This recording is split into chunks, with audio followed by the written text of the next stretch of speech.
What's up, guys? This is Corey with the Dirt City Gym, back with another video for y'all. Today we've got another Dragon Ball Super deck profile. Today we're going to be looking at a blue-red Champa build. So in my previous build, I did almost a pure mono blue Champa. This is more of a mixture, obviously, because it's blue and red. So it incorporates some of the really good red cards that kind of synergize really well with the deck and all that good stuff. So let's get into it. So first up, we've got our leader Champa. He's got the ability once per turn, whenever one of your battle cards attacks a leader card, if that battle card has 1,500 attack points or more, you draw a card. This is really good, especially early game, being able to get that card hand advantage super early and all that good stuff. And then over on his flip side, we've got God of Destruction Champa. He's got the ability battle or activate battle main or activate main. You can discard a card from your hand, and then you give either God of Destruction Champa or one of your other battle cards double strike until the end of turn, which again is a really good ability, especially late game. Being able to combo this with big heavy hitters with critical dual attack and all that kind of good stuff. Putting your opponent in really awkward or bad situations is always good to go with. Alright, getting into the rest of the deck list. So first up, we've got a 4 of Vados Assistance. So this is just our 1-drop red negate. There's a lot of negates in this deck. Negates are pretty important. I'm really fond of them, especially late game. You're going to start taking damage early, drawing those extra cards, getting that hand advantage, and then late, you can just kind of unload that hand and take advantage of being able to stockpile and everything. Vados Assistant lets you untap one of your rested battle cards, which doesn't make it quite as good as Whiss Coercion, but it's still really good in and of itself. Next up, we've got Divine Aid Vados. So this is our 0-drop combo. If we have 4 less life, it gives us 10 plus or 10k plus, and lets us draw a card.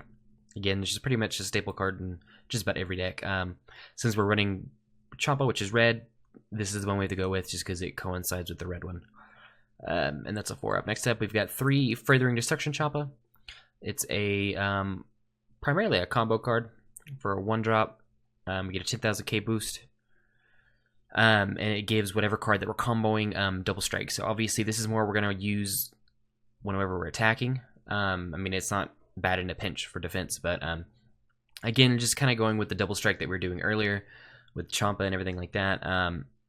Being able to give double strike whenever we need to is really good. This we're going to use more early game as opposed to late game, because late game we can just really use the Champa. But that 10,000 boost is never something to worry about. Next up, we've got Whiss Coercion. Again, this is our blue negate.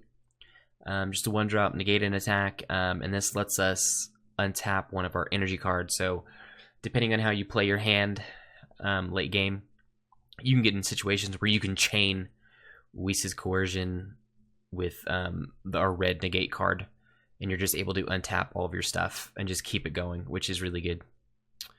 Moving into our attackers. First up, we got Sayan Cabba. It's a 1-drop red. This is quickly becoming one of my favorite cards in the game.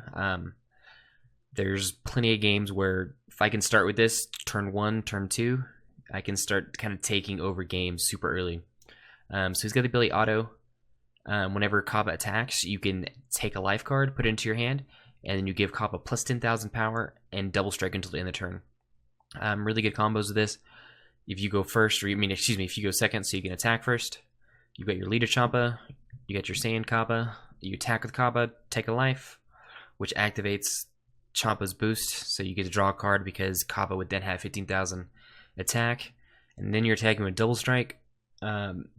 First turn of the game, it's really hard to deal with. People don't want to have to drop cards in order to combo to get out of that, or really they don't have a lot of options because usually they're going to be playing like a 1-drop turn 1 and things like that. So Sayan Cabba can really kind of swing things in your favor early, always being able to just get that hand advantage by just drawing from the Cabba itself, and then him just automatically getting the Champa boost, being able to draw cards as well.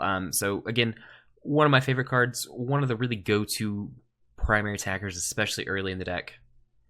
Next up, we've got Evoulution Premonition Frost. So 1-drop. 5,000 power, which in and of itself isn't great, but it's got the ability activate main for 2 colorless. You can look at the 7 cards of your deck, top 7 cards of your deck, and if you find a card that evolves from Frost, you can go ahead and just evolve Frost, hard evolve them right there, which is really strong in and of itself. If you can't, whatever reason, start out with Cabba, Frost isn't a bad card to start out with. Getting into a double striker into turn 2 isn't bad. Honestly, more often than not, though, Frost, this full version of Frost, gets more used for energy or the 0-5k combo. But it's not a bad backup option if you can't get into Cabba quickly. Next up, we've got Unceasing Evoulution Frost. It's 3-drop, evolves for 2 red, 15k, and then it's got double strike. So it's pretty cheap, efficient attacker. You can get it out relatively quickly. Because of the 2 evolve, which is really good. Double strike is always a really good ability. 15k is not something to like just ignore. And then obviously because it's 15k, we're able to draw off Champa as well. So just kind of adding into that. These guys can kind of mid-game kind of take over some situations. Next up, we've got Terror Assault Frost. This is a 4-drop, 2 red. You can evolve it for 2 red and 1 other. It's got double strike as well. Both the Frost cards have double strike, which is really good. And then it's got the auto. When this card attacks a battle card, knock out that battle card at the end of the turn, or after the battle, excuse me. Then if your opponent's leader card has 10,000 or less power, inflict 1 damage to your opponent. Again, so this is a really strong ability, especially early game. Late game, it's not going to be as relevant. Once they awaken, obviously, you can't take advantage of it. But if you can get a Terror Assault Frost out really early, start dealing that damage, taking care of battle cards at the same time, kind of board control. It's really strong stuff. Also, in a pinch, it's a 1-drop 10,000k boost, which isn't bad either. Moving on. We've got our Kind Saiyan Goku. So this is a 1-drop 5k. Look at the top 7 cards of your deck and take a blue Goku and put it into your hand. Just kind of thinning your deck a little bit. He's not a bad late game combo for free off the board. He's a good energy to use early game and all that kind of stuff. Really what we're using him for is to more just thin out the deck wherever we can get him out there to find our other Goku card. But again, as I said, being able to use him as an early combo, late combo for free isn't bad either. Next up, we've got Assailant Vegeta. 3-drop, 1 blue. It's got 15k attack and then critical. Critical is a really great ability, especially this cheap for a card. And it works really well with different cards that we have in the deck that give double strike, whether it be through our Champa card or Champa Leader, even when we're awakened. Being able to double strike whenever we hit them with crit, they're not able to take that life card into their hand. It just goes to the discard pile, which kind of helps us with that card advantage situation. So Assailant Vegeta is a pretty good way to get about that. Again, he's kind of just a staple majority of blue card decks. Next up, we've got Energy Boost Beerus, 4-drop, 2 blue. He's got double strike. Again, just a really great ability in and of itself. Then he's got an auto. Whenever he comes into play, if you have at least 5 energy, then you're able to destroy one of your opponent's battle cards. So, you know, mid to late game, being able to drop this, blow up something off the field that's either annoying or something that's going to cause a problem, whether it be a blocker or something like that. And then being able to attack with a 20k double strike isn't bad either. So Energy Boost Beerus, just all in all, is just a really good card. Next up, we've got God Charge Vegeta. 6-drop, 3 blue. He can evolve for 3 blue and 2 other. He's got dual attack, so he can attack twice in a turn. He's got critical, which again is a really great ability. And he's got the auto. Whenever he comes into play, you can bounce a blocker back to your opponent's hand. Depending on the type of situation you're in, it could become relevant or not. It kind of depends. Really, you're not using it for that. You're using it for the fact that he's a 25k. Then you get out there for 5 with dual attack and critical. We're able to further destruction Champa him, give him double strike as top of that duel, or we can do it with their Champa leader card, discarding a card, giving him double strike. Being able to double strike and critical makes God Charge Vegeta something they've really got to pay attention to and deal with, because he can start adding up quickly.